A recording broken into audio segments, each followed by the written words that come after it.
सदाकालरूपापि विघ्नात्रिहन्त्री महादन्दिवक्त्रापि पञ्चास्य मान्या विधीन्द्राभिमद्या गणेशाभिधा मे विधत्तां श्रियं कापि कल्याणमूर्तिः।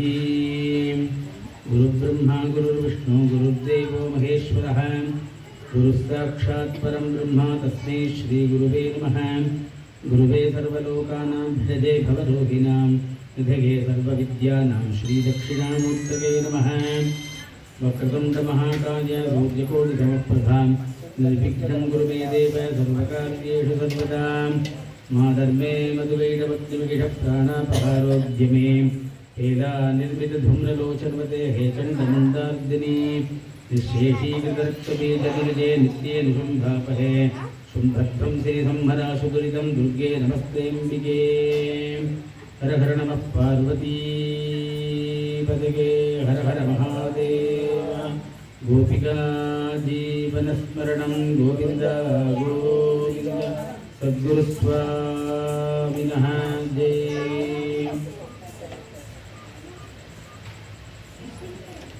विश्वावसुवरुडं वेळान्मयि मेलं பசுமாடும் மாடு பலிக்கும் சுஷநாசம் மற்ற யோரை வாழ்வார்கள் மாதவங்கண் வீருமே உற்றுலகில் நான் மழையுண்டே. இந்த பஞ்சாங்கம் அப்படின்னா ரெண்டு சமாச்சாரம், ஒன்று திருக்கணிதம் ஒன்று வாக்கியம்னு பெயர். இந்த பஞ்சாங்கத்தோட பேசிக் என்னன்னா மேக்ஸ், கிரகங்கள்லாம் எங்கெங்கே வருது எங்கெங்கே போகுது. இந்த நம்ம ஒரு ஆட்சி அமைக்கணும்னா எத்தனை ராஜாக்கள் வேணும், எத்தனை மந்திரிகள் வேணும், இத்தனை சீட் இருக்கணும் அப்படின்னா இன்னைக்கு ஒரு கணக்கு வச்சுருக்காளோ இதே கணக்கு தான் அங்கே இருக்கிறது தான் அங்கேருந்து தான் இங்கே வந்து இருக்கலாம். ஒரு வருஷத்துக்கு யார் ராஜா, யார் மந்திரி, யார் சேனாதிபதி, யார் சசியாதிபதி, யார் தானியாதிபதி அப்படின்னு ஒன்றுன்னா கணக்கு பண்ணிட்டு வரா. ஒரு வருஷத்துக்கு ஒவ்வொருத்தர் ராஜா, ஒவ்வொருத்தர் மந்திரி, ஒவ்வொருத்தர் சேனாதிபதி. அப்போ இந்த விஸ்வாவசு அப்படின்னா கொடுக்கும் இடம் அப்படின்னு ஒரு பெயர். இன்க்ரீஸ் ஆகக்கூடியது அப்படின்னு தமிழ இங்கிலீஷில் சொல்லுது. இந்த விஸ்வாவசுவோட வருஷத்தோட வெண்பாலாம் நான் முதல்ல படித்தேன். இந்த விஸ்வாவசு வருஷத்தோட பலன் என்னன்னா, இந்த விஸ்வாவசு வருஷத்துல நல்ல விவசாயம் இருக்கும். பசுக்கள், காளை மாடுகள் இதெல்லாம் நிறைய இன்க்ரீஸ் ஆகும். இதெல்லாம் வந்து ஒரு ப்ளஸ். ஒரு 5 வருஷத்துக்கு முன்னாடி ஒரு கொரோனான்னு ஒரு டிசீஸ் நம்ம எல்லாரும் பார்த்தோம். நிறைய கத்துண்டோம், நிறைய இழந்தோம். அதெல்லாம் நம்ம ஒரு இந்த 2017 2022 வரைய எப்படா நல்லது பிறப்போன்னு காத்துட்டு இருக்கோம். அதனால் இந்த வருஷமும் கொஞ்சம் வியாதிகள்லாம் உண்டு. அது ஒரே ஒரு மைனஸ். வியாதிகள்லாம் உண்டு. நம்ம ஒருத்தர் நம்ம தான் சரியாக நடந்துக்கணும். கண்ட இடத்துல சாப்பிடக்கூடாது, கண்டதை சாப்பிடக்கூடாது, கண்ட நேரத்தில் சாப்பிடக்கூடாது. இதெல்லாம் நம்மளே சரி பண்ணிக்கணும். சரி பண்ணிட்டா அந்த வியாதிகள்லாம் நம்மளை விட்டு போயிடும். ஏன்னா நம்ம எப்போ சாப்பிட்றோம் நம்மளுக்கே தெரியல, எப்போ தூங்குறோம் நம்மளுக்கு தெரியல, எப்போ எந்த இடத்துல சாப்பிட்றோம் தெரியல, எதை சாப்பிட்றோம் தெரியல. அதெல்லாம் நம்ம அவாய்ட் பண்ணினா அந்த விஷயத்தை நம்ம சௌக்கியமா இருக்கும். நிறைய மழைகள்லாம் அந்த வாட்டி உண்டு, நிறைய மழைகள். இந்த விஸ்வாவசு வருஷத்துக்கு யார் ராஜான்னா சூரியன் தான் ராஜா.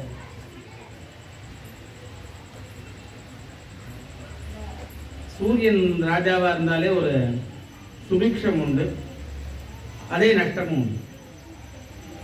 நாட்டில் ஆட்சி மற்றும் பதவி மாற்றங்கள்லாம் நிறைய ஏற்படும். அதிக வெயிலும் இருக்கும், அதிக மழையும் இருக்கும், அதிக குளிரும் இருக்கும். ஒரு சில இடங்கள்ல தீ விபத்து ஏற்படும். இந்த ராஜாவா இவரா இருக்கிறதுனால நம்மளே நம்ம டிசைட் பண்ணிக்கலாம், இவர் ஆட்சிக்கு வந்தா எல்லாம் நடக்கும், இல்லை இவர் ஆட்சிக்கு வந்தா எல்லாம் நடக்கும் அப்படின்னு நம்மளே பேசிக்கிறோம் இல்லையா. இதெல்லாம் ஆல்ரெடி ஃபிக்ஸ் பண்ணி வச்சது. இதெல்லாம் மந்திரி யாருன்னா சந்திரன். சரியான நேரத்தில் மழை பெய்யும். சந்திரன் தான் மேகத்தோட அதிபதி, மனசந்துஷ்டிகாரகன்னு பெயர். நம்ம எல்லாரும் 2 தெய்வத்தை நேரம் பார்ப்போம். ஒன்று சூரியனை பார்ப்போம், சந்திரனை பார்ப்போம். யாராவது நம்மளால நேரம் பார்த்துருக்கானா? யாரும் பார்த்தது இல்லை. யாராவது பிள்ளையார நேரம் பார்த்துருக்கானா? பார்த்தது இல்லை. இவா ரெண்டுமே யாருன்னா, இவருக்கு பிதிருக்காரகன்னு பெயர், அவருக்கு மாத்திருக்காரகன்னு பெயர். நம்ம அப்பா அம்மாவை நம்ம உயிரோடு பார்க்குறோம், தெய்வமா பார்க்குறோம். நம்ம அவ காலகதி ஆனதுக்கு அப்புறமா நம்ம தெய்வமா அந்த அப்பா அம்மாவை நம்ம எல்லாம் மதிக்கிறோம். ஒரு திதி கொடுக்குறோம், ஒரு இது பண்றோம். ஏதானாலும் அப்பா படத்துக்கு போய் முன்னாடி நின்று நான் இந்த காரியம் பண்ண போறேன் அப்படின்னு நம்ம சொல்லிட்டு இன்னைக்கு நம்ம, ஏன்னா நம்ம வளர்ந்த விதம் அது மாதிரி ஒரு ட்ரெடிஷனாவே நம்ம எல்லாம் வளர்ந்துருக்கோம். அதனால இதெல்லாம் நிச்சயமா நம்ம ஆட்டோமேட்டிக்கா நம்மளோட மைண்ட் செட், நம்மளோட பாடி செட், இதெல்லாம் ஒரு பெரியவங்களை போய் நமஸ்காரம் பண்றது, பெரியவங்கள்ட்ட ஒரு இது நல்ல காரியம் சொல்லிட்டு பண்றது, இல்லை நம்மளுக்குள்ளேயே இருக்கிற பிளட்டில் ஊறினது. நம்மளை மாற்ற முடியாது, மாற்றத்துக்கு ட்ரை பண்ணவும் கூடாது. அதெல்லாம் பண்ணக்கூடாதுதான் இத்தனை காரியங்கள்லாம் இவெல்லாம் பண்ணிட்டு இருக்கான். இந்த மாதிரி ஒரு கோவிலில் இவ்வளோ பெரியமா ஒரு பஞ்சாங்கம் வாசிக்கிறதுலாம் ஒரு சாதாரணமான விஷயம் இல்லை. இத்தனை பேரை கூட்டி இத்தனை பேரை பண்ணி, அதாவது நான் அடிக்கடி சொல்கிறேன், 4 கால் சேர்ந்தா தான் பந்தல்மே, ஒரு கால் சேர்ந்தா பந்தல் ஆகாது. 4 கால் சேர்ந்தா தான் அப்படி துணி இருக்கும், அது இருக்கும், அது இருக்கும், எல்லாம் 4 கால். அதனால் நம்ம எல்லாரும் ஒன்று கூடினால்தான் சுகம். நம்ம ஒருத்தருக்கு ஒருத்தர் பிரிஞ்சு போனோம்னா இவரை பார்த்தா அவனுக்கு பிடிக்காது, அவனை பார்த்தா அவனுக்கு பிடிக்காது. அப்போ இந்த சந்திரன் சூரியன் 2 பேரையும் நம்ம பார்க்குறோம், டெய்லி பார்க்குறோம். இன்னைக்கு சம வெயில் அப்படின்னு சொல்கிறோம்ல, சூப்பராக இருந்தது, நிலா சூப்பராக இருந்ததுன்னு சொல்கிறோம். சங்கட ஜோதினா நிலாவை போய் பார்க்க போகிறோம். நம்ம வேற ஏதாவது கிரகத்தை நம்ம பார்த்து, செவ்வாயை பார்த்துக்கோமா, புதனை பார்த்துக்கோமான்னு பார்த்துக்கலாம். எந்த கிரகத்தையும் நம்ம நேரம் பார்த்தது இல்லையே. நம்மளுக்கு தெரிஞ்சாலும் அப்பா அம்மா தெரியும், சூரியன் சந்திரன் தெரியும், தெய்வமா அந்த 4 பேரை பார்க்குறோம். யாராவது சுவாமியை பார்த்தோம்னா நம்மளாம் அப்படி பேச மாட்டோம், ஞானியா போயிருக்கோம். கடவுளை நேரம் பார்த்தவெல்லாம் ஞானிகள். நம்மளுக்கு அந்த ஞானம் வரணுங்கிறதான் கோவிலுக்கு வருவோமே. கோவிலுக்குள்ள வரும்போது 1008 அப்ளிகேஷன் எடுத்துட்டு வரோம். எனக்கு இது நடக்கணும், அது நடக்கணும், அது நடக்கணும், அது நடக்கணும், அது நடக்கணும். ஞானம் வரணும்னு ஒருத்தர் அப்ளிகேஷன் கொடுத்தது. ஆமா, எனக்கு ஞானம் வரணும் அப்படின்னு யாராவது ஒருத்தர் அப்ளிகேஷன் எடுத்து வந்துட்டான்னு சொல்லுங்க பார்ப்போம். நம்மளுக்கு அப்படி பழகிட்டோம். சுவாமியை பார்த்தா இது நடக்கணும், நம்மளுக்கு பிள்ளைக்கு கல்யாணம் நடக்கணும், பிள்ளைக்கு பெரிய வேலை கிடைக்கணும், உடனே கார் வாங்கணும், 1 கோடிக்கு வீடு வாங்கணும், நம்மளுக்கு நிறைய அப்ளிகேஷன்லாம். இந்த வேதத்தில் சமக்கம்னு ஒரு பார்ட் உண்டு, அது ஃபுல்லாக பிரார்த்தனைன்னு பேர். அந்த 11 அனுவாக்கமும் பிரார்த்தனை. நம்மளுக்கு என்னெல்லாம் வேணும், என்னெல்லாம் வேண்டாம். அதான் இப்போ நான் சொன்னேன் இல்லையா, யாராவது ஒருத்தர் உங்களுக்கு நல்ல தூக்கம் வேணும்னு கேட்டிருப்பானோ, நான் வீடு கட்ட போறேன் நல்ல கல் வேணும்னு கேட்டிருப்பானா யாராவது? இப்போ மண்ணே கிடையாது, இப்போ மணலே கிடையாது. சமக்கத்திலே சொல்ற அஸ்மாச்சமே மிருத்திகாச்சமே கிரகஷ்டமே பர்வதாஷ்டமே சிகதாச்சமே வனஸ்பதகஷ்டமே இரண்யஞ்சமே கஷ்டமே சீசஞ்சமே திரபுஷ்டமே. நல்ல இன்ஜினியர் வேணும், எனக்கு ஏமாத்தாத இன்ஜினியர் வேணும் அப்படின்னு அதில் சொல்றது. இதுக்கே கேட்டுக்கோமா, நம்மளை பார்க்குறவங்களாம் ஏமாத்துறவனா இருக்கான்.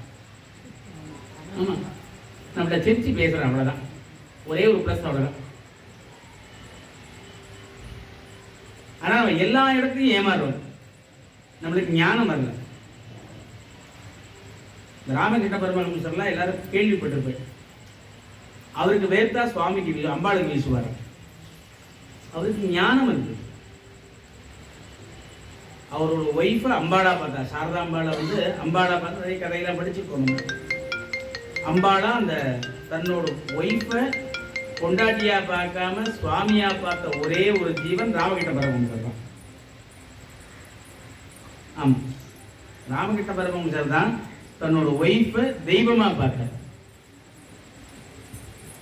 சந்திரன் தான் மாத்திருக்காருங்க.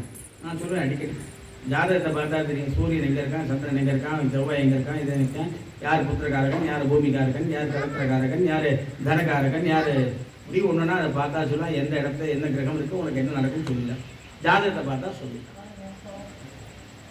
அர்க்காதிபதியும் சூரியன், அர்க்காதிபதினா அரசாங்கத்தை இந்த வரி போடுறது, இதெல்லாம் இந்த வாட்டி எல்லாம் நடக்கும். விலைவாசி உயரும், எல்லாம் அப்படிதான் இருக்கு. ஒன்றும் டவுன் ஆனதான் சரித்திரமே இல்லையே. ஆமா,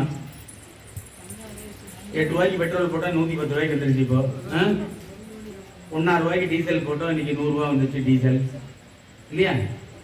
2.5 ரூபாய் எனக்கு விவரம் தெரிஞ்சு 2.5 ரூபா வெள்ளி 2 ரூபா இருந்தது, இன்னைக்கு வர 110 ரூபா இருந்தது. எனக்கு விவரம் தெரிஞ்சு ஒரு பவுன் 400 ரூபா 450 ரூபா ஏதோ இருந்தது. இன்னைக்கு பாருங்க எங்கேயோ போயிடுச்சு, 8500 ரூபாய்க்கு போயிடுச்சு. இன்க்ரீஸ் ஆகிட்டே இருக்கு. மக்களுக்கு தேவைகளும் ஜாஸ்தியா இருக்கு.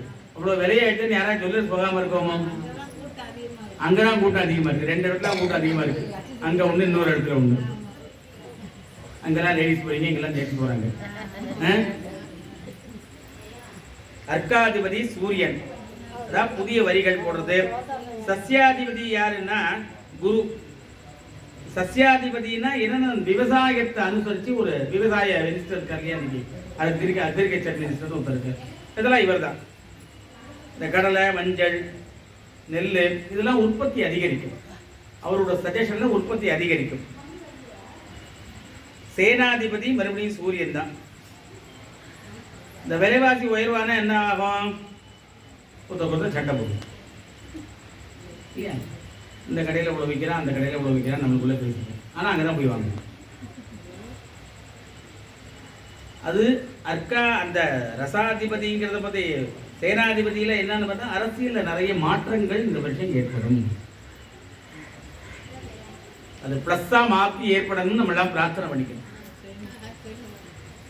ஆமாம்மா, திரும்பி மைனஸ் ஆகிடக்கூடாதுல்ல, அதுக்கு நம்ம பிரார்த்தனை பண்ணிக்கணும்.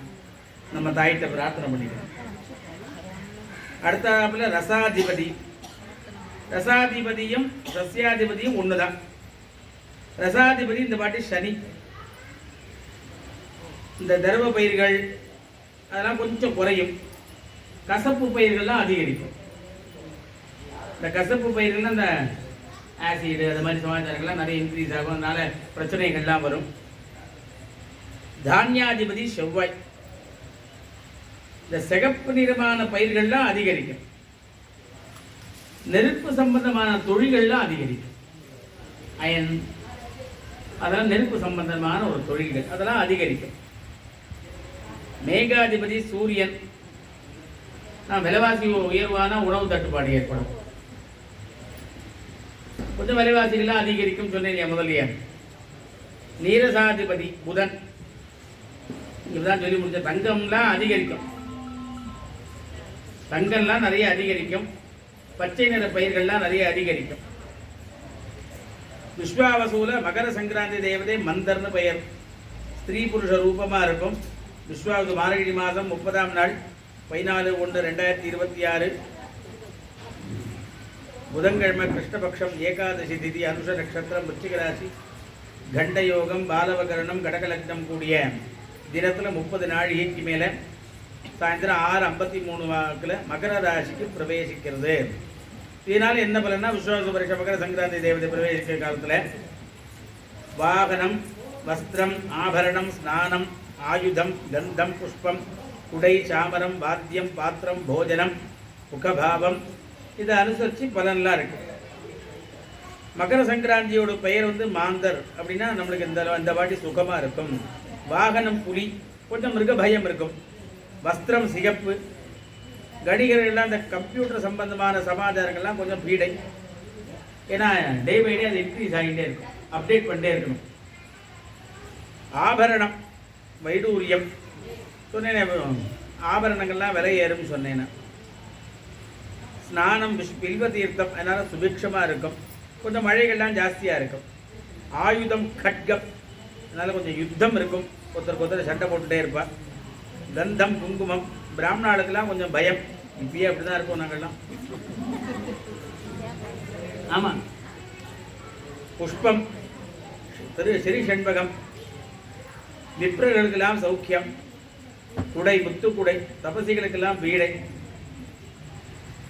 சாமரம் சியாமளம் கலகம், வாத்தியம் துந்துபி நிருபபீடை, பாத்திரம் தாமிரம் க்ஷேமம், போஜனம் பாயசம் வியாதி பீடை,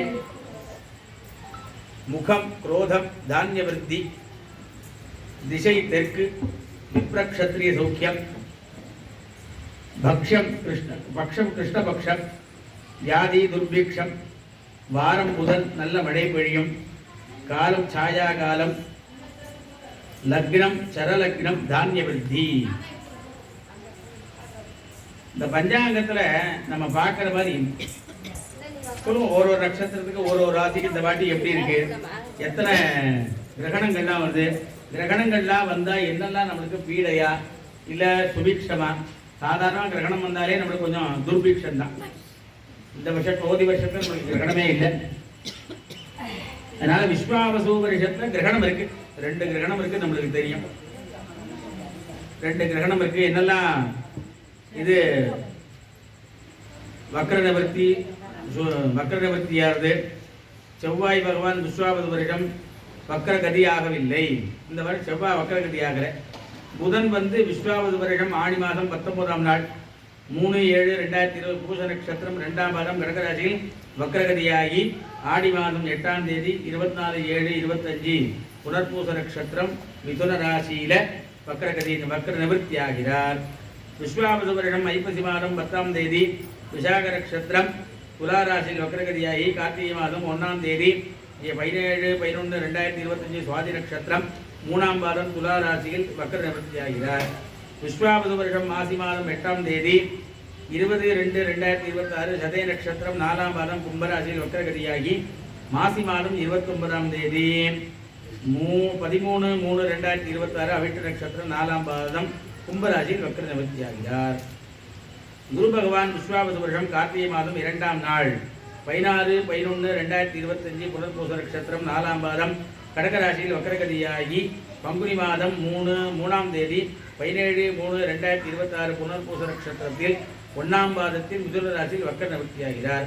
சுக்கிர பகவான் குரோதி வருஷம் மாசி மாதம் 20ஆம் தேதி 4/3/2025 ரேவதி நட்சத்திரம் மீன ராசியில் வக்ரகதியாகி விஸ்வாவசு வருஷம் சித்திரை மாதம் 4ஆம் தேதி 17/4/2020 உத்திரட்டாதி நட்சத்திரம் மீன ராசியில் வக்ர நிவர்த்தியாகிறார். பங்குனி மாதம் வரை வக்ரகதி ஆகவில்லை. சனி பகவான் விஸ்வாவசு வருஷம் ஆனி மாதம் 18ஆம் தேதி 2/7/2025 புரட்டாதி நட்சத்திரம் 3ஆம் பாதம் கும்பராசியில் வக்ரகதியாகி கார்த்திகை மாதம் 1ஆம் தேதி 17/11/25 புரட்டாதி நட்சத்திரம் 1ஆம் பாதம் கும்பராசியில் வக்ர நிவர்த்தி ஆகிறார். இப்படி நான் சொன்னேன்னா உங்களுக்கு ஒன்றுமே புரியாது, ஆனால் நான் வாசிக்கிறேன். இது பேர் பஞ்சாங்க பட்டணம்னு பேர். என்னென்ன கிரகங்கள்லாம் வக்ரகதி ஆகுது, மறுபடியும் நிவர்த்தி ஆகுது, அதெல்லாம் நிவர்த்தி ஆகிறதுனால நம்மளுக்கெல்லாம் என்னெல்லாம் பலன் ஆகுது அப்படிங்கிறதான். ஒரு கிரகமும் இப்போ நம்மளாம் ஜாதகத்தை பார்த்தோன்னா மொட்டையாக சொல்லிருப்பாங்க. நிறைய இதையே கான்ட்ரவர்சி இருக்கு. இப்போ சனி பயிற்சி ஆயிரத்துக்கு திருக்கணித்தை சொல்லிட்டா, வாக்கியத்தில் இந்த சனி பயிற்சி ஆகல, 2026 தான் சனி பயிற்சி. இது என்ன ஒரே குழப்பமாக இருக்குன்னா, நம்மளோட கால்குலேஷன். உங்கள் வீட்டு சம்பிரதாயமாக ஒரு பஞ்சாங்கம் நம்மளாம் வச்சுருப்போம். மயிரை போய் பார்ப்போம், ஏதோ பஞ்சாங்கம் பார்த்து சொல்லுப்பா அப்படின்னு சொல்லுவோம். நம்ம அவர் ஒரு பஞ்சாங்கம் வச்சுருப்பார். அந்த பஞ்சாங்கம் நான் முதலே சொன்னேன், பஞ்சாங்கம் 2 வகைப்படும். ஒன்று திருக்கணிதம், இன்னொன்று வாக்கியம், அப்படின்னு 2 வகைப்படும். 2 வகைப்படக்கூடிய இதில் வந்து அதாவது நாழிகைகள் வித்தியாசப்படும். நாழிகைகள் வித்தியாசப்படும் போது நம்மளுக்கு அந்த பலாபலன்கள் நிறைய வித்தியாசப்படும். நாழிகைனா 2.5 நாழிகை 1 மணி நேரம். இந்த வேதிக் மேக்ஸ் பார்த்தெல்லாம் தெரியும். லீலாவதி மேக்ஸ்னு ஒரு மேக்ஸ் இருந்தது. நம்மளுக்குலாம் ராமானுஜம் மேக்ஸ் கேள்விப்பட்டு போனோம்ல. முதல்ல இருந்த லீலாவதி மேக்ஸ் தான் திருக்கணிதமாச்சு. பாஸ்கராயரோட பொண்ணு லீலாவதினு பெயர். லீலாவதி கிரியேட் பண்ண ஒரு மேக்ஸ் தான் திருக்கணிதமாச்சு. சாதாரணமாக வாக்கிய பஞ்சாங்கம் ரொம்ப வருஷமாக நம்மளாம் பார்த்துட்டு இருக்கோம். சில மடத்து பஞ்சாங்கள்லாம் எடுத்துலாம் அதெல்லாம் திருக்கணிதமாக இருக்கும். நம்ம இந்த சாதாரண நபாதனக்கட பஞ்சாங்கள்லாம் வாக்கிய பஞ்சாங்கம். இதெல்லாம் தொடர்ந்து நம்மளோட சம்பிரதாயமாக வந்து இருக்கக்கூடிய ஒரு பலன்கள். அதனால் இந்த சனி வந்து எதில் வரான், இப்போ மீனத்துக்கு வந்து ஜென்மத்தில் வரான், மீனத்துக்கு ஜென்மத்துக்கு வந்துட்டான், மகத்துக்கு சிம்மராசிக்கு அஷ்டமத்தில் வந்து, இதெல்லாம் ஒன்றுமே கிடையாது. இது வந்து பொதுவான ஒரு பலாபலன்கள் அவ்வளோதானே தவிர, நீ மக நட்சத்திரமா ஐயோ உனக்கு கஷ்டம் வந்த சனி அப்படிலாம் கிடையாது. நம்மளுக்கு ஒரு வயசு, இந்த வயசுக்கு இத்தனாவது இடத்துல சனி வருவார், குரு வருவார், அப்படி வந்தால் என்ன அதோட பலாபலன் அப்படிங்கிறதா இதோட இது. அந்த மாதிரி நம்ம அந்த மாதிரி தான் பார்க்கணுமே தவிர, பொதுப்படையாக போடுறது வந்து இப்போ சிம்ம ஜென்மத்துக்கு போயிருக்காரு, மீனத்துக்கு, மேஷத்துக்கு 12ல் இருக்காரு, ரிஷபத்துக்கு 11ல் இருக்கார், இப்படி நம்ம பார்த்தது 11ல் தான் என்ன பலன். இது வந்து பொதுவான ஒரு பலன் தான். இன்றைக்கி சனி பயிற்சியோ ஒரு குரு பயிற்சியோ தன்னோட ஜாதகத்தை கிரகங்கள்லாம் என்னென்ன ஸ்தானத்தில் இருக்குது, அதுக்கு என்னென்ன பலாபலன்கள் பக்கத்தில் இருக்கிற ஒரு யாராவது ஒரு பெரியவரை போய் கேட்டீங்கன்னா அவர் எல்லாம் சொல்லிடுவார். நீ பயப்பட வேண்டாம்ப்பா, கஷ்டப்பட்ட சனி வந்தாலும் நீ பயப்பட வேண்டாம், உனக்கு பாக்கிலாம் சௌரியமாக இருக்குன்னு. இன்னொன்று என்னன்னு கேட்டேன்னா, நம்மளோட கடமையை பண்ணினா ஜாதகத்தை பார்த்து பயப்பட வேண்டாம். நம்மளோட கடமையை ஒழுங்கா பண்ணினா ஜாதகத்தை பார்த்து பயப்பட வேண்டாம். நம்ம யாரும் பண்றது இல்லை. எத்த தின்னா பித்தம் தெளிவுன்னு நமக்கு எல்லாம் தோன்றுது. நம்மளுக்கு எல்லா விதமான சமாதானம் ஈஸியா கிடைச்சிடணும், ரொம்ப சிரமப்படக்கூடாது. நம்மளோட மெயின் செட் அப்படிதான். ராத்திரி தூங்கணும், காலையில் எழுந்தோடனே எக்ஸாமில் பாஸ் பண்ணிடணும், ஃபர்ஸ்ட் கிளாஸில் பாஸ் பண்ணணும். ஆனால் படிக்க வேண்டாம்.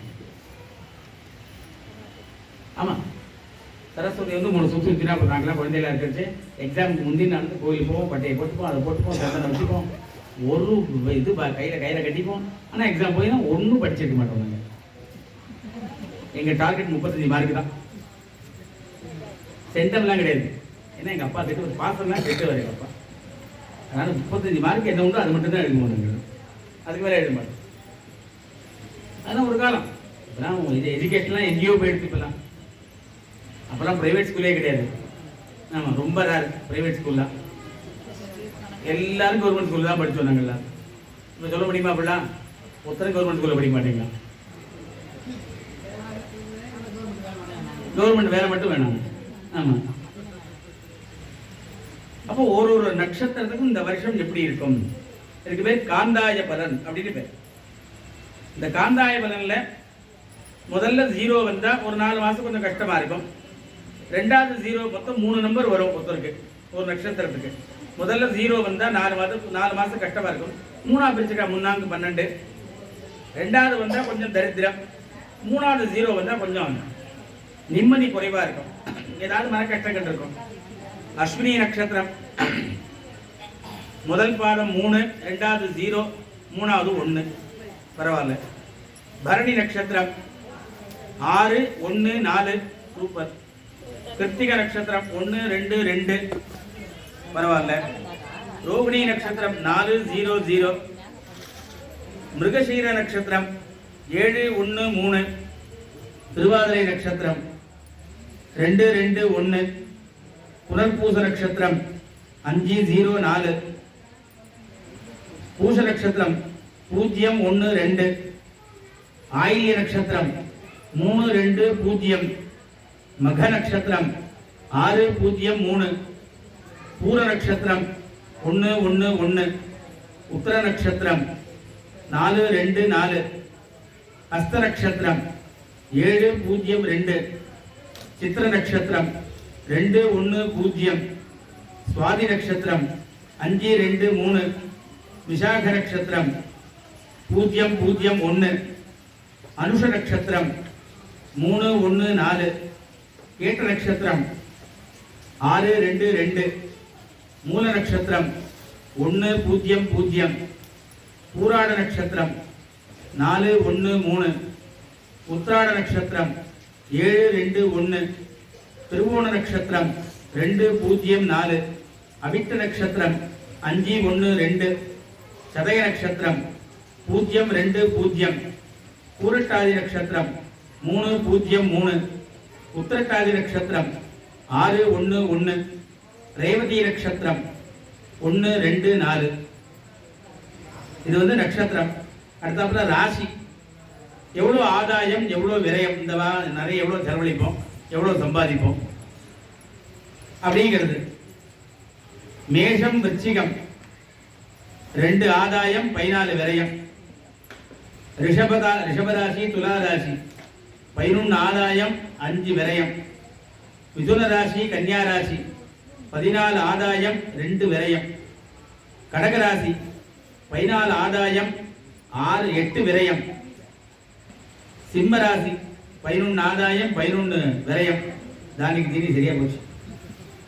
தனுர் ராசி மீன ராசி 5 ஆதாயம், 5 விரயம். மகர ராசி கும்பராசி 8 ஆதாயம், 14 விரயம். மொத்தம் ஆதாயமே 65, விரயம் 58 தான். பரவாயில்ல. இந்த வாட்டி கிரகணம் விஸ்வாவசு வருஷத்தை 2 சூரிய கிரகணங்கள், 2 சந்திர கிரகணங்கள் சம்பவிக்கின்றன. இதுல 2 சூரிய கிரகணங்கள் பாரதத்துல எந்த பகுதியிலையும் தெரியாது. எங்கேயா டிவியில சொன்னா ஐயா போன் பண்ணி கேட்க வேண்டாம், ஏன்னா சூரிய கிரகணமே கிடையாது. ஏன்னா சூரிய கிரகணம் அமாவாசையில் வரும், சந்திர கிரகணம் பௌர்ணமியில் வரும். 2 சந்திர கிரகணம் மட்டும்தான் இந்த பாரத தேசத்துல இந்தியாவில் தெரியும். சூரிய கிரகணம் வந்து விஸ்வாவசு வருஷம் புரட்டாசி மாதம் 5ஆம் நாள் 21/9/2025 ஞாயிற்றுக்கிழமை அமாவாசை அன்னைக்கு பூர நட்சத்திரத்தை சம்பவிக்கிறது நம்மளுக்கு தெரியாது. ரெண்டாவது விஸ்வாவசு வருஷம் மாசி மாதம் 5ஆம் நாள் 17/2/2026 செவ்வாய்க்கிழமை அமாவாசை அன்னைக்கு அவிட்ட நட்சத்திரம் சம்பவிக்கிறது. இந்த 2 கிரகணங்களுக்கும் நம்ம சாந்தி பண்ணணுங்கிற அவசியம் இல்லை. 2 கிரகணங்களும் நம்ம ஊர்ல தெரியாது. சந்திர கிரகணம் விஸ்வாவசு வருஷம் ஆவணி மாதம் 22ஆம் நாள் 7/9/2025 ஞாயிற்றுக்கிழமை பௌர்ணமி அன்னைக்கு சதய நட்சத்திரம் பூரட்டாதி நட்சத்திரத்தை ராத்திரி 9:57க்கு ஆரம்பிச்சு 1:26க்கு முடிவடைகிறது. கிரகண காலம் மத்தியம காலம் மத்தியம காலம் 11:42. திருவாதிரை சுவாதி சதயம் அவிட்டம் பூரட்டாதி புனர்பூசம் உத்திரட்டாதி விசாகம் இந்த 8 நட்சத்திரம் பிறந்தவாழ்லாம் சாந்தி பண்ணிக்கணும். முன்னாடி கோயில வந்தீங்கன்னா அவர் கிருஷ்ண மாமா சொல்லிடுவார் என்னெல்லாம் பண்ணணும் அப்படின்னு சொல்லிடுவார். ரெண்டாவது சந்திர கிரகணம் விஸ்வாவசு வருஷம் மாசி மாதம் 19ஆம் தேதி 3/3/2026 செவ்வாய்க்கிழமை பௌர்ணமி திதி பூர நட்சத்திரத்துல சாயந்தரம் 3:20க்கு ஆரம்பிச்சு சாயந்தரம் 6:47க்கு முடிவடைகிறது. சூரிய அஸ்தமனத்தோடு அந்த பகுதிகளில் சந்திரன் தெரியும். மகம் பூரம் உத்திரம் பரணி பூரம் பூராடம் ஆகிய நட்சத்திரங்களை பிறந்தவாழ்லாம் சாந்தி பண்ணிக்கணும். அதுக்கு முன்னாடி வந்து கிரகணத்துக்கு என்ன ஸ்லோகம் நீங்க பண்ணணும்? கர்ப்பிணிகளாக இருக்கிறவா மட்டும் வெளியில வரப்படாத, கிரகணத்தை பார்க்கப்படாது. இந்த வாட்டி குரு பயிற்சி விஸ்வாவசு வருஷம் வாக்கிய பஞ்சாங்கப்படி விஸ்வாவசு வருஷம் சித்திரை மாதம் 28ஆம் நாள் 11/5/2025 ஞாயிற்றுக்கிழமை 18 நாழிகைக்கு மேல, அதாவது பகல்ல 1:19 மிருகசீரிஷ நட்சத்திரத்துல 2ஆம் வாரம் ரிஷபராசியிலிருந்து மிருகசீரிஷம் 3ஆம் வாரம் மிதுன ராசியில பிரவேசிக்கிறார். சனி பெயர்ச்சி வாக்கிய பஞ்சாங்கப்படி விஸ்வாவசு வருஷம் மாசி மாதம் 22ஆம் நாள் 6/3/2026 வெள்ளிக்கிழமை காலை 8:26க்கு பூரட்டாதி நட்சத்திரம் 3ஆம் வாரம் கும்பராசியிலிருந்து பூரட்டாதி நட்சத்திரம் 4ஆம் வாரம் மீன ராசியில பிரவேசிக்கிறார். ராகு பயிற்சி ராகு பகவான் விஸ்வாவசு வருஷம் சித்திரை மாதம் 13ஆம் தேதி 26/4/2025 சனிக்கிழமை மாலை 4:20 மணிக்கு பூரட்டாதி நட்சத்திரம் 4ஆம் மாதம் மீன ராசியிலிருந்து பூரட்டாதி நட்சத்திரம் 3ஆம் மாதம் கும்பராசியில பிரவேசிக்கிறார். இந்த சனி குருலாம் இப்படி போவார், ராகு கேது மட்டும் இப்படி வருவார், பின்னாடில இருந்து முன்னாடி வருவார். கேது பகவான் விஸ்வாவசு வருஷம் சித்திரை மாதம் 13ஆம் தேதி 26/4/2025 சனிக்கிழமை மாலை 4:20 2 பேரும் ஒரே தான் உத்தர நட்சத்திரத்துல கன்னியா ராசியிலிருந்து சிம்ம ராசிக்கு பிரவேசிக்கிறார். இப்படி நம்ம ஒரு வருஷத்துல என்னெல்லாம் நடக்க போகுது, என்னெல்லாம் பண்றோம், இந்த நாள் என்ன பலன், ஒரு பஞ்சாங்கம் நம்ம டெய்லி, அதாவது நம்ம பஞ்சாங்கத்தை பார்க்கறதுங்கிறது ஒரு மேக்ஸ். இது நான் அடிக்கடி அதே அப்பதையிலன்னு சொல்லியிருக்கேன். ஒரு பிரதிதினம் நம்ம வெளியே இன்னைக்கு என்ன திதின்னு தெரியணும், இன்னைக்கு என்ன நட்சத்திரம் தெரியணும், இன்னைக்கு என்ன வாரம் தெரியணும், இன்னைக்கு என்ன கரணம் தெரியணும், இன்னைக்கு என்ன யோகம் தெரியணும். பஞ்சாங்கம்னா 5ன்னு அர்த்தம். திதி வார நட்சத்திர யோக கரண. இந்த பஞ்சாங்கம் அப்படின்னா 5 அடங்கினது. பஞ்சபூதம் 5 விதமான நேச்சுரல், நீர், நெருப்பு, காற்று, தண்ணீர், ஆகாயம், அப்படின்னு 5 சொல்றோம். பஞ்சபூதம், பஞ்சாங்கம், பஞ்ச சரீரம், பஞ்ச சம்ஸ்காரம், அப்படியே 5ல நிறைய. பஞ்சமம் காரிய சித்திச்ச, இந்த பஞ்சமம்னு வந்தா காரிய சித்தி. ஒரு பஞ்சாங்கத்தை பார்த்தா நம்மளுக்குலாம் காரிய சித்தி, பஞ்சாங்கத்தை கேட்டா நம்மளுக்கு மகா பாபங்கள்லாம் போகுது. இப்படி ஒரு பெரிய உன்னதமான ஒரு இந்த விஸ்வாவசு வருஷத்துல நம்ம எல்லாரும் எப்படிலாம் ஒத்துமையா இருக்கணும், எப்படிலாம் ஒத்துமையா இருந்தா நமக்கு வியாதி வராது அப்படிங்கிறத பத்தி தான் இந்த பஞ்சாங்கம் வந்து இவ்வளவு வருஷத்துக்கு பேசுறது. இந்த பஞ்சாங்கத்தை எடுத்து அதை பேசுறதுக்கு வச்சதுக்கு இவாளுக்கெல்லாம் ஒரு பெரிய தேங்க் பண்ணணும். இப்ப எங்களுக்கெல்லாம் சாதாரணமா எங்க சம்பிரதாயங்கள்லாம் பார்த்தா எங்க கோவிலெல்லாம் யூஸ்ஃபுல்லா நடக்கும். இந்த பக்கம் இருக்கிற கோவிலெல்லாம் யூஸ்ஃபுல்லா நடக்காது. ஆமா, உங்களுக்குலாம் இந்த பஞ்சாங்கம் புதுசா இருக்கும். ஆமா, இப்ப எங்கெல்லாம் நாங்கெல்லாம் யூஸ்ஃபுல்லா வீட்லயே நாங்கெல்லாம் வாசிச்சுட்டு வருவோம். எங்களுக்கு அப்படியே பழகிட்டோம். நாங்கள் அப்படியே வீட்லேயே டெய்லி சித்திரை 1ஆம் தேதி அன்னைக்கு காலையில் பூஜை பண்ணிட்டு பஞ்சாங்கம்லாம் வாசிச்சு போனாங்க. பட் உங்களுக்குலாம் பஞ்சாங்கம்னா என்ன தெரியணும், இதெல்லாம் எப்படி வெளியில கொண்டு வருதுங்கிறதுக்காக அந்த கிருஷ்ணன் ரொம்ப பிரயத்தனப்பட்டு இந்த கோவில ஒரு வேலையும் பண்றாரு. ஆனா அதுக்கு மாற்றுக்கிறதே கிடையாது. அதான் அவர் என்னவோ வேலை பண்ணிட்டு இருக்காரு, அந்த வேலையை அந்த கோவில் எடுத்துலாம் பண்றதுங்க சாதாரண, அதுவும் ஆத்மார்த்தமா பண்றது. ஒரு பிரதிபலன் எதிர்பார்க்காம பண்றதுங்கிறது ரொம்ப பெரிய விஷயம். இன்னைக்கு நீங்க நம்ம ஹஸ்பண்ட் ஒய்ஃப்டே பிரதிபலன் எதிர்பார்க்கிற ஸ்டேஜில் நம்ம எல்லாம் இருக்கோம். நீ என்ன தருவேன் நான் என்ன தருவேங்கிற நம்ம லெவல்ல இருக்கோம். நம்ம ஒரு புருஷன் முன்னாடிட்டே அப்படிதான் இருக்கும். ஸோ அப்படி இருக்கிறத ஒரு தார்மீகமான ஒரு மனசோட இத்தனை காரியம் பண்ணி எல்லாரையும் ஒன்றும் சேர்த்து ஒரு நல்ல நம்மளோட கலாச்சாரம், நம்மளோட பண்பாடு ரொம்ப, அதாவது உலகத்திலேயே ரொம்ப மிகச்சிறந்த ஒரு பண்பாடு என்ன, இந்திய கலாச்சாரம் தான். இதை நிறைய பேர் ப்ரூவ் பண்ணியிருக்கான். நம்மளோட ஒரு டே பை டே நம்மளுக்கு என்னெல்லாம் பண்ணணும், என்னெல்லாம் பண்ணணும், அதில் என்ன, அதுக்கும் சயின்ஸுக்கும் என்னெல்லாம் சம்பந்தங்கிறத பற்றி நிறைய பேர் ரிசர்ச் பண்ணியிருக்காங்க. ரிசர்ச் பண்ணி அதெல்லாம் எழுதியிருக்காங்க. நம்ம ஏன் கோவிலுக்கு வரணும், கோவிலுக்கு வந்தால் என்ன யூஸ், நம்மளுக்கு ஏன் வீட்டிலே இருக்கக்கூடாதா, ஒரு கோவிலுக்கு வந்தால் அதில் என்னெல்லாம் நம்மளுக்கு பலன் கிடைக்கிறது, நம்மளோட மைண்ட் எவ்வளோ ஃப்ரீயாக இருக்கு அப்படிங்கிறது. அவர் நான் முதல்லயே சொன்னேன், ஏன்னா கோவில் வரும்போது நம்ம ஞானம் வரணும்னு வரான்னா வரல இல்லையா. அந்த மாதிரி உள்ளுக்குள்ள வந்தாலே அந்த அம்பாளோட அந்த கதிர் வீச்சு நம்ம மேல பட்டு நம்மளுக்கு ஒரு ஞானம் வரும். நம்மளாம் முன்னாடிலாம் இப்படிலாமும் இருந்தோம். நம்மளாம் அதாவது ஒவ்வொருத்தருக்கும் ஒரு ஸ்டேஜ் இருக்கு, ஒரு வயசுக்கு ஒரு விதமா நம்மளாம் இருக்கும். 5 வயசுல ஒரு மாதிரி இருந்தோம், 10 வயசுல ஒரு மாதிரி இருந்தோம், 15 வயசுல ஒரு மாதிரி இருந்தோம், 20 வயசுல ஒரு மாதிரி இருந்தோம், 25 வயசுல ஒரு மாதிரி இருந்தோம், 30 வயசுல கமிட்மெண்ட் ஜாஸ்தி ஆயிடுது, நம்மளுக்கு குழந்தை பிறந்துருக்கு. அப்போ குழந்தையா இருந்தோம், நம்மளுக்கு கமிட்மெண்டே இல்லாமல் இருந்தது. நம்மளுக்கு குழந்தை வந்து அந்த குழந்தைய படிக்க வைக்கணும், அடுத்த கமிட்மெண்ட். ஸோ நம்மளோட டே டு டே லைஃப், நம்ம பிறந்ததுலேருந்து சாகிற வரையும் ஏதோ ஒரு கமிட்மெண்ட் தான் நம்ம ஒரு லைஃபே ரன் ஆகிருக்கு. ஏதோ ஒரு கமிட்மெண்ட் வச்சுட்டு இருக்கோம். நம்ம ஒன்றா படிக்கணுங்கிற கமிட்மெண்ட், சம்பாதிக்கணுங்கிற கமிட்மெண்ட், நம்ம கூட இருக்கிறவாள் இன்னும் படிக்க வைக்கணுங்கிற கமிட்மெண்ட், அதாவது நம்மளுக்கு பிறக்கக்கூடிய குழந்தைகளை படிக்க வைக்கணும். இல்லை அந்த படிப்புங்கிறதுல நம்ம நிறைய கான்சென்ட்ரேட் பண்ணுறோம். நம்ம லைஃப்ல நம்ம படித்தோம், நம்ம குழந்தைகளை படிக்க வைக்கணும், அடுத்து நம்ம வேலை மெட்டீரியல் நல்ல ஸ்கூலில் சேர்க்கணும், நல்ல பெரிய ஸ்கூலில் சேர்க்கணும், பெருசாக படிக்கணும், இப்படிலாம் நம்ம நினைக்கிறோம் இல்லையா. நம்மளோட சுபாவம் அது. இந்த படிப்புங்கிறதான் ரொம்ப எழுத்தறிவித்தவன் இறைவன் ஆவான்னு அதனால தான் நம்மளோட தமிழ் எழுதினாங்க. ஆனால் ஒரு பஞ்சாங்கம் படிக்கிறோம், அந்த படிப்புங்கிறத இந்த பஞ்சாங்கம் இன்க்ளூடிங். நம்மளோட கலாச்சாரங்களை பற்றி நம்ம நிறைய தெரிஞ்சுக்கிறதுக்கு யாரெல்லாம் நம்மளுக்கு உதாரணமாக இருக்கணும் அவளுக்கு தான் அந்த புண்ணியம் போய் சேர்றது. இவாளெல்லாம் எங்கேருந்தோ இந்த பஞ்சாங்கத்தை கொண்டு வந்து இங்கெல்லாம் எல்லாரும் கொடுக்கணும். இந்த பஞ்சாங்கம்னா என்னன்னு தெரியணும். இதுக்கு நம்மளோட, அதாவது நான் முதலே சொல்றேன், இந்த கலாச்சாரம் என்னன்னே தெரியல, எதை நம்மளுக்கு ஃபாலோ பண்ணணும், எதை விடணும் அப்படின்னு நமக்கு தெரியல. அதுக்கு யாராவது நல்ல ஒரு குரு வேணும். இந்த குருங்கிற வார்த்தைக்கு என்னன்னா அனுகிரகம்னு அர்த்தம். இங்க இருக்கிற வாழ்க்கை இப்ப குரு கிருஷ்ணனா அர்த்தம் இல்லையா. ஆமா, எல்லாம் அவரை கேட்டுதான் பண்றீங்க. ஒரு கோவில் இதை பண்ணலாம், இது பண்ணலாம், இந்த ஹோமத்தை பண்ணலாம், இந்த ஹோமம் பண்ணலாம், அவருக்கு ஏதாவது 10 ரூபா பிரயோஜனம் இருக்கா? இல்லை. எல்லாரையும் சேர்த்து, அதாவது 4 கால் சேர்ந்தா பந்தல ஒரு நல்ல காரியங்கள்லாம் நடக்கணும், நல்ல வைப்ரேஷன் வரணும் அப்படிங்கிறது ரொம்ப பிராதானியமா இருக்காது. அதுல நாங்கெல்லாம் ஹெல்ப்பாகவும் இருக்கும். நாங்கெல்லாம் அந்த அணில் மாதிரி, நாங்கெல்லாம் அவர் வந்து ராமர் மாதிரி தான், நாங்கெல்லாம் அணில் மாதிரி இருக்கோம். இல்லை சார், கரெக்டாக இருக்கு.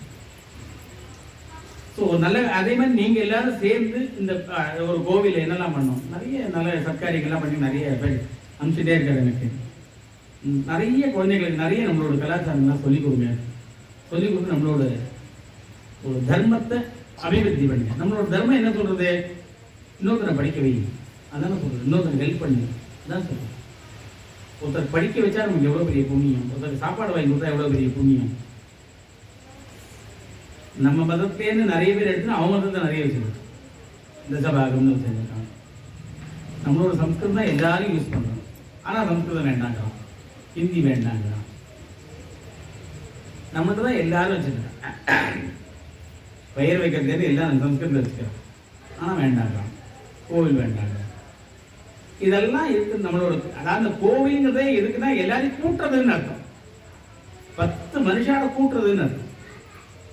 Variety of people. உங்களுக்கு ஒன்று தெரியும், உனக்கு ஒன்று தெரியும், உனக்கு ஒன்று தெரியும், உனக்கு ஒன்று தெரியும், இது எல்லாத்தையும் சேர்த்துட்டா அது ஆலயம், கருணாலயம். ஆலயம் சுவாமி அங்க இருக்க, ஒரு பெரிய சாநித்தியமான ஒரு சுவாமி அங்க இருக்காருன்னா அது தனியா ஒரு வைப்ரேஷன் இருக்கத்தான் செய்யும். அது மாற்று கருத்தே கிடையாது. இத்தனை ஃபங்க்ஷனுக்கு நல்ல ஃபங்க்ஷன் நடக்கிறதே சும்மா நடந்துருமா அது? இங்க ஒரு வைப்ரேஷன் இருக்கிறதுனால தான் எல்லாம் நடக்கும். அதுக்கு எஃபெக்ட் எடுக்கணும் நம்ம. அதுக்கு எஃபெக்ட் எடுத்து ஒரு வருஷமும் எல்லாம் பஞ்சாங்கம் வாசிக்கணும். என்னால் எத்தனை முடியுமோ நானும் வந்து வாசிச்சு உங்களுக்கு என்னால் என்ன பண்ண முடியுமோ பண்ணி கொடுக்குறேன். அவரோட தயையினால நான் சொன்ன கருத்தில் ஏதாவது தப்பாக இருந்தால் அது என்ன சாரட்டும், நல்லதாக இருந்தால் என் குருநாதர் சாரட்டும். ஹர ஹர நம பார்வதி பதகே ஹர ஹர மகாதேவா.